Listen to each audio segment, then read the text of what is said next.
Rick Tippins Audio presents California Fall, Book 1 in the California Fall series. Read by the author, Rick Tippins.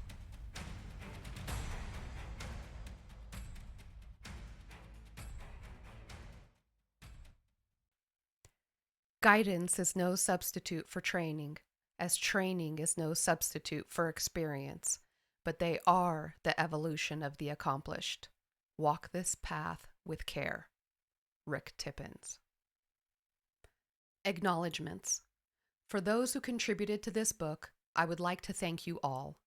To Brigadier General Scott Brower and Command Sergeant Major Mario Vigil, your time and knowledge added depth and a level of realism to this work that it would have otherwise lacked.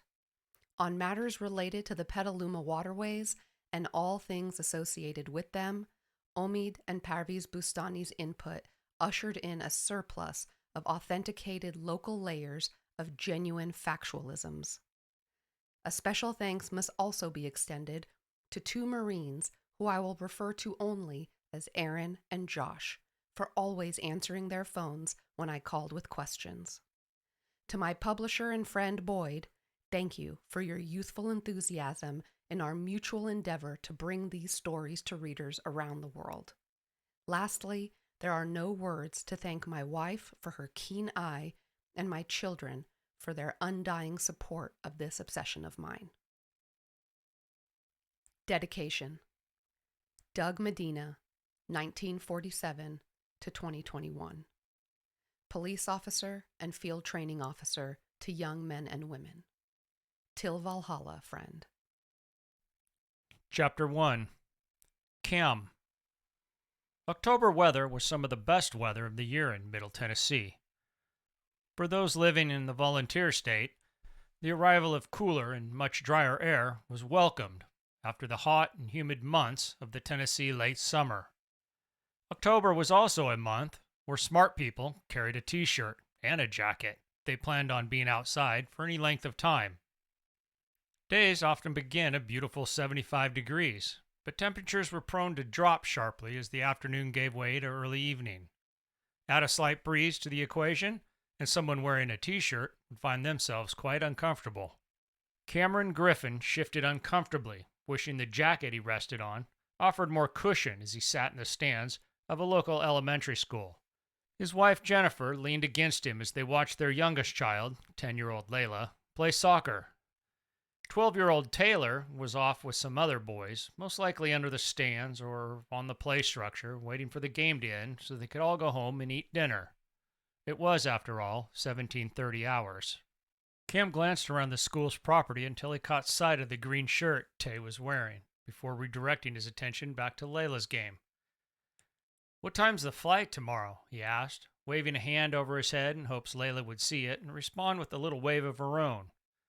It was stupid, but it brought him a bit of joy, and he knew the time would come when their little game would be a thing of the past. Jan sat up and shook her head. "What would you do without me as your personal assistant?" "What time?" he persisted, mildly chagrined. He hated when she harassed him about things he forgot instead of just answering the question.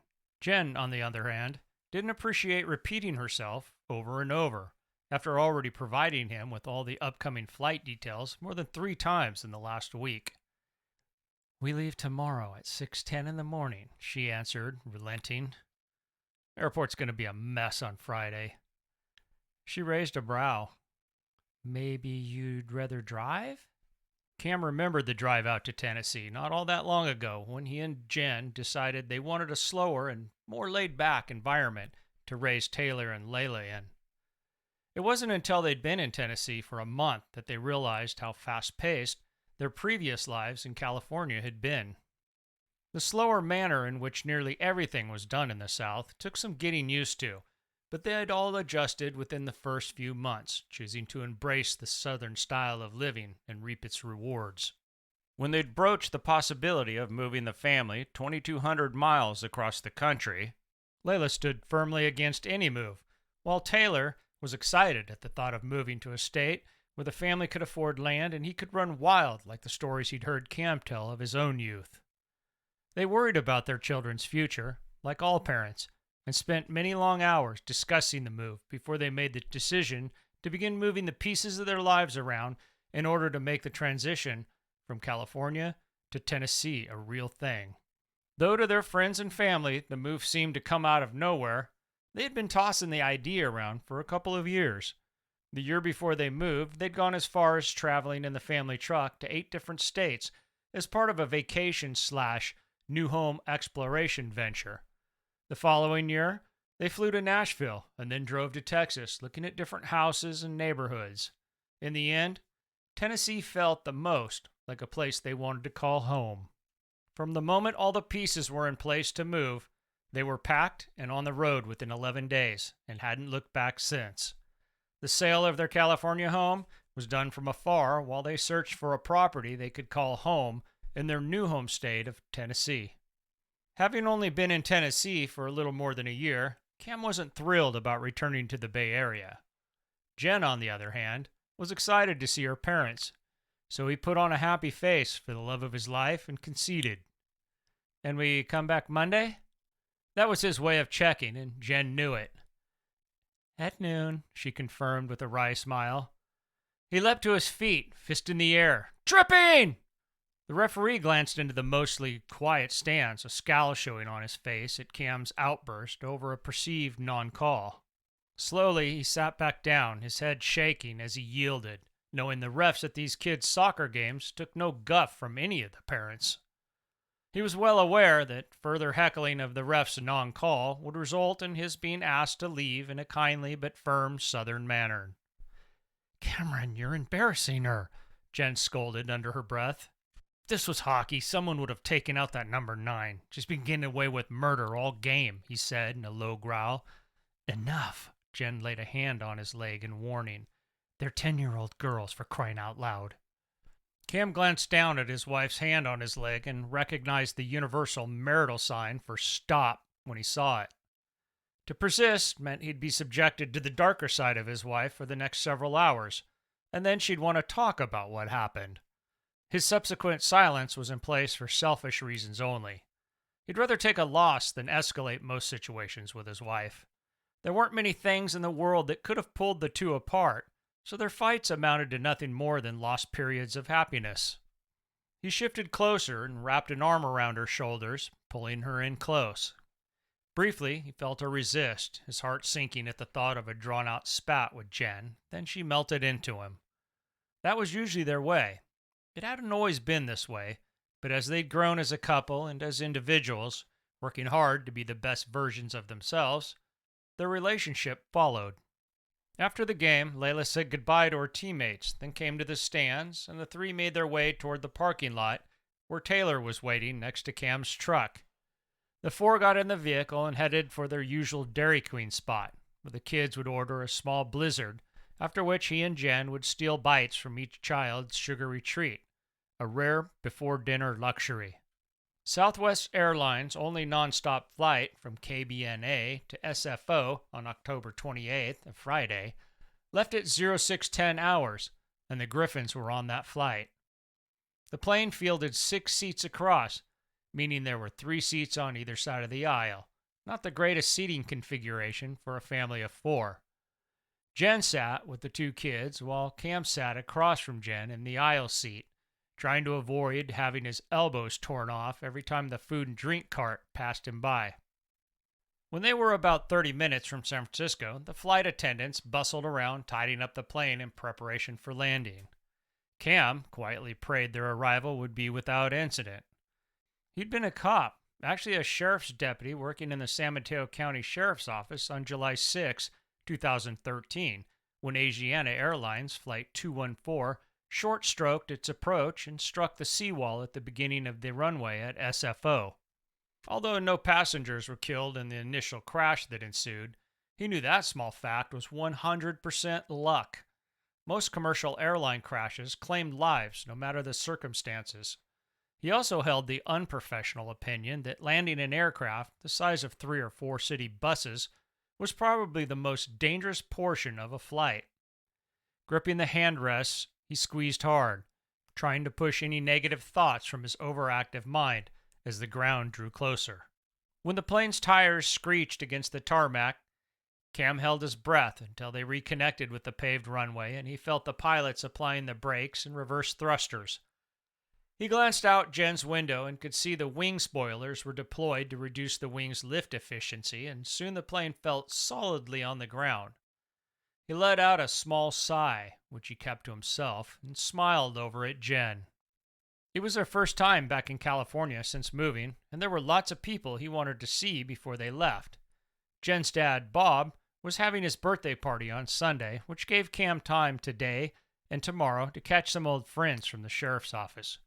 His parents, Chuck and Connie, would be at Bob's party, so he would see them there, saving him from having to drive up to Sonoma, where he'd grown up. Even with the slight delay at the gate in Nashville, it was only 0935 hours in the Bay Area. The pilots halted the plane at its gate, and people began dragging baggage out of the overhead storage containers. He sat waiting patiently, since the doors weren't open, and they were 33 rows from the front of the plane where passengers would be offloading. "Dad, can you grab my bag?" Layla asked, pulling off the headphones she'd been using while she watched a movie on her iPad. "No," he answered without explanation. "Dad!" Layla protested. "Baby, we're not going anywhere soon, so you don't need your bag." "He'll get your bag once some of these people are off the plane, sugar," Jen interjected, not wanting to hear the back and forth. Cam relaxed back in his seat, his thoughts already jumping ahead to what the day held for them. They'd rented a car, so that was the first thing they'd do after getting the luggage off the carousel. After that, Jen planned to visit one of her college friends while he met Captain Sam Steiner. Steiner was the latest billeted chief of police in San Carlos, a contract city patrolled by the San Mateo County Sheriff's Office. Cam and Sam worked narcotics together back in the day, their careers pretty much mirroring one another as they bounced around the sheriff's office specialty units. When Cam decided to quit law enforcement, Sam had remained his largest supporter, telling him he needed to do what was best for himself and his family, no matter what others may say or think. He'd left a well-paying career to start all over in a state 2/3 of the way across the country. He'd begin as a laborer for a general contractor and then worked his way into a foreman's position before starting his own company. That was all in less than a year and a half, and business was booming in Williamson County. The number of people fleeing the West Coast and moving to places like Texas and Tennessee was staggering. Moving trucks traveling west across the U.S. were almost always empty, while the ones heading east were always full. By 0945 hours, Cam, Jen, and the two kids were making their way to the baggage claim, where they stood waiting in the usual configuration. Cam and Taylor poised at the carousel's edge, snatching the bags and handing them back to Jen and Layla. It was almost 1000 hours when they stepped up to the rental car counter, ID and credit card in hand, to begin the process of securing transportation during their stay in California. 20 minutes later, they began the trek to the rental car garage located a short walk away. He urged the kids along as they seemed to have lost the pep they'd brought to the Nashville airport after sitting on the plane for over 4 hours. Now there was begging for food, lagging behind, and always the covert attempts to get their mother to carry as much of their gear as they could reasonably pawn off on her without Cam noticing the parental abuse going on. Stepping outside, they pulled their suitcases behind them as they moved along the sidewalk, passing Uber and taxi drivers lined up waiting to ferry people to their destinations. As he walked, he became oddly aware of a sudden quietness that appeared out of nowhere, like a blanket of fog across the airport. Before he could process the absence of ambient man-made noise, a loud crash sounded, followed by a grinding of what sounded like metal on concrete, far off in the distance in the direction of the runways. He couldn't see the runways due to the airport's structure blocking his view, but the sound definitely came from that direction. If he was a betting man, which he wasn't, he'd say a plane had just crashed.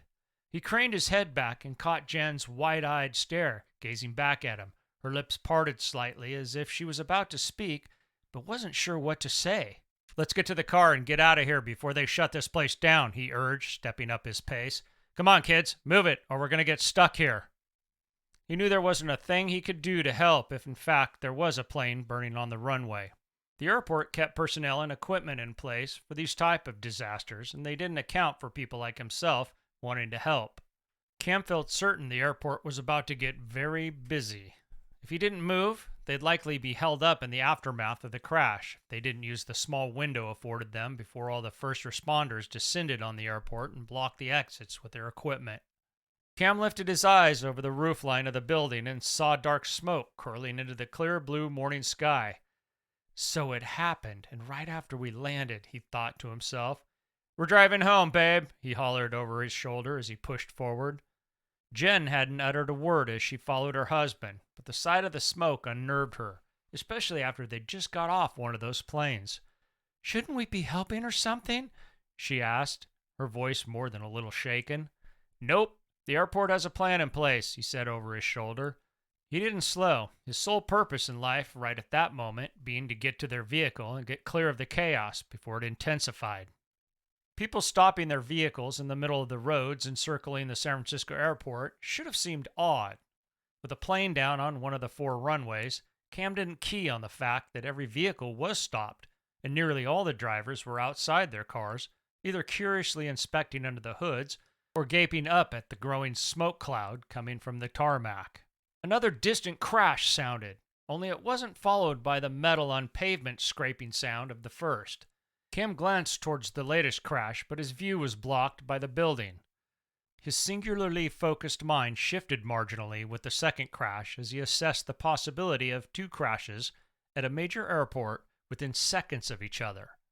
The only time he was aware something like this happened was when the Twin Towers were brought down in September 2001. Thought that what was happening could be intentional and possibly an act of terror spurred him on even faster.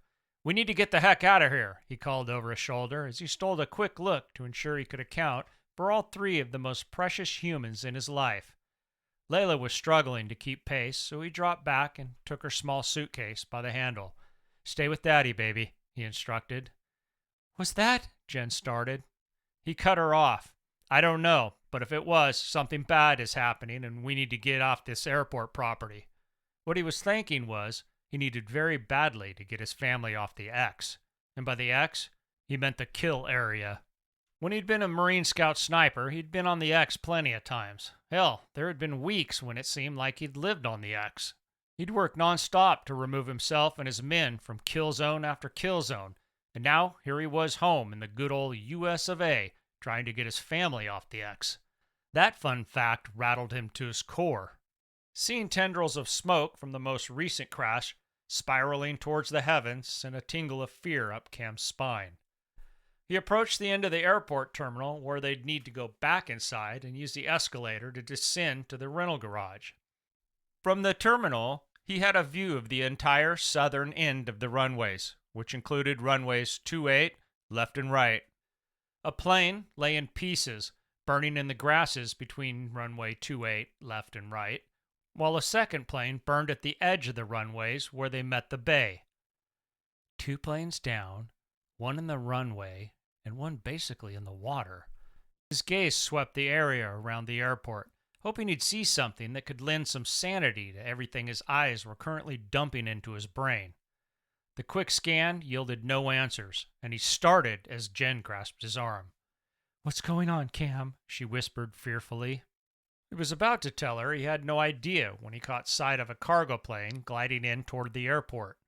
The aircraft's engine screamed in an unfamiliar pitch, almost as though the pilot was attempting to coax the twin engines into providing more power by moving the throttle up and down. The aircraft passed over the airport with a loud whoosh, heading directly toward San Bruno Mountain. "No, no, no," he started.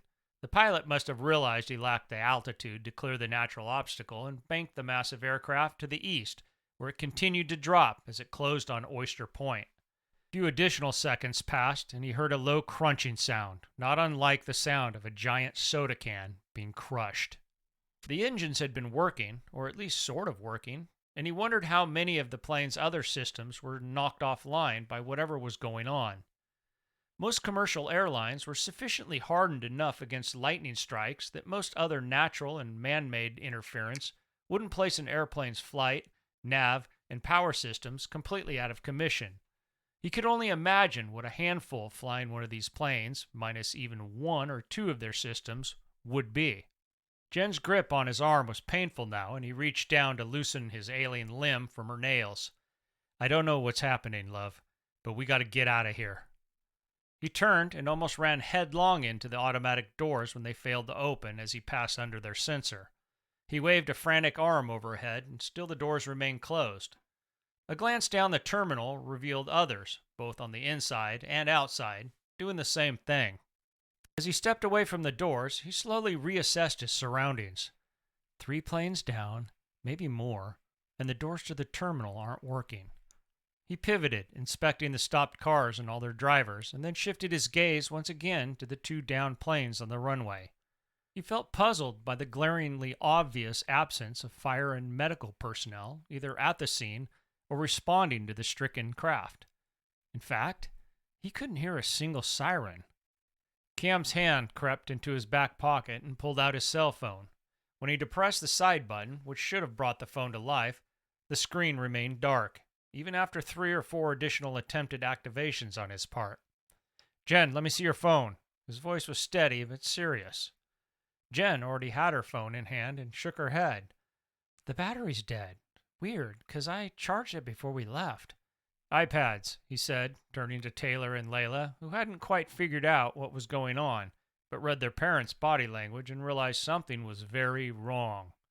Each child hauled their backpack off and pulled out their iPads. Battery's dead, Dad, Taylor announced. Mine too, Layla parroted. Just then, breaking glass exploded from the doors to their left, and a baggage cart landed on the sidewalk. A second later, a man pushed his way through the ragged opening. Cam stared at the man for a moment, trying to decide if they could get to their rental car and drive out or not. A very faint voice, somewhere in another dimension, was warning him not to go for the rental. Living in a modern civilization for the past 10 years after getting out of the Marines seemed to have partially muzzled that little voice in the back of his brain. Although it screamed and howled at him to run and get off the airport property, a false societal belief that everything in America would always be all right smothered out much of the warning.